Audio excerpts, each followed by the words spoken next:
Exercise 12.7, very important exercise for supplementary है, बहुत important है।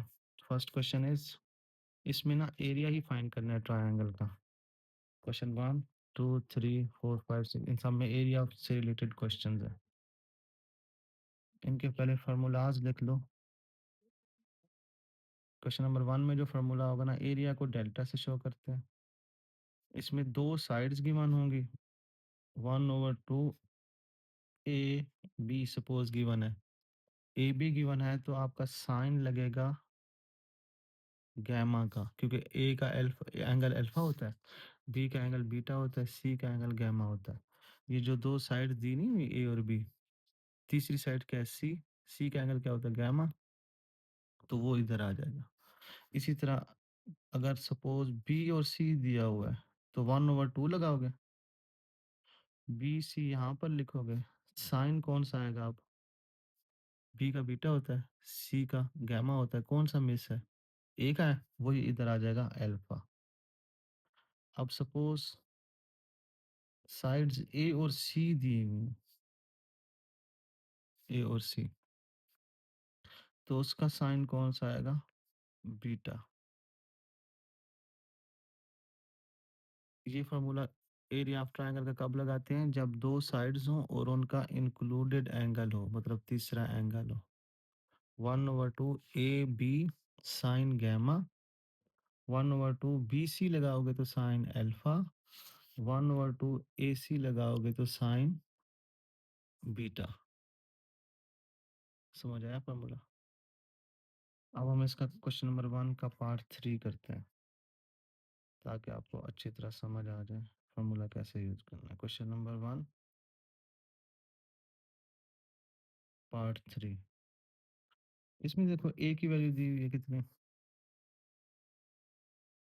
4.33 आपके सामने है ना, और बी की वैल्यू कितनी है, 9.25। ओके, इधर देखो लास्ट पे गैमा की वैल्यू कितनी दी हुई है, 56 डिग्री 44 मिनट्स। अब मुझे बताओ, हमने एरिया को कैसे शो करते हैं पता है, डेल्टा से। इसका डेल्टा कैसे निकलेगा, डेल्टा इज इक्वल टू, बताने की कोशिश करो, ए बी और गैमा दिया हुआ है, कौन सा फॉर्मूला लगेगा बताओ। ए बी वाला। मतलब पहला पहला लगेगा ना, 1/2 A B sine gamma. By chance आपको वैल्यूज भी वही दी होंगी, ठीक है, ध्यान में रखना है, ठीक है। डेल्टा इज इक्वल टू 1/2, ए की जगह क्या लिखेंगे, 4.33, बी की जगह 9.25, साइन की जगह साइन, गैमा की जगह 56 डिग्री 44 मिनट्स। चलो अब इसको सीधा सीधा कैलकुलेटर में लिखो जैसे हैं वैल्यूज, डेल्टा फाइंड करो।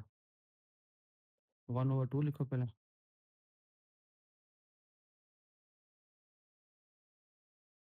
अब ऊपर आओ, मल्टीप्लाई 4.33, फिर मल्टीप्लाई 9.25, ब्रैकेट साइन, क्या कर रहे हो, साइन है, साइन इनवर्स नहीं है, साइन, हाँ, ब्रैकेट 56 डिग्री, डिग्री का साइन है 44 मिनट्स। दोबारा ये यही साइन लगाओ, ब्रैकेट क्लोज करो, इक्वल डालो, 16.7। अब पॉइंट के बाद, ये 7 के बाद 4 है ना, तो वो एलिमिनेट हो जाएगा, तो ये बन जाएगा 16.7। अब एरिया का जो यूनिट होता है ना, वो स्क्वायर्स में होता है, स्क्वायर्स में, तो आपने लिखना है इधर स्क्वायर यूनिट। कैसे, एक एग्जांपल दे दूं, सपोज अगर ये वैल्यू सेंटीमीटर में दी होती, ये भी सेंटीमीटर में, ये भी सेंटीमीटर में, तो आपका आंसर आ जाता है सेंटीमीटर स्क्वायर। अगर ये भी मिलीमीटर में, ये भी मिलीमीटर में होती, तो आपका आंसर आ जाता मिलीमीटर स्क्वायर। इधर कोई भी यूनिट नहीं दिया हुआ, तो आपने लास्ट पे इन जनरल लिख देना है स्क्वायर यूनिट।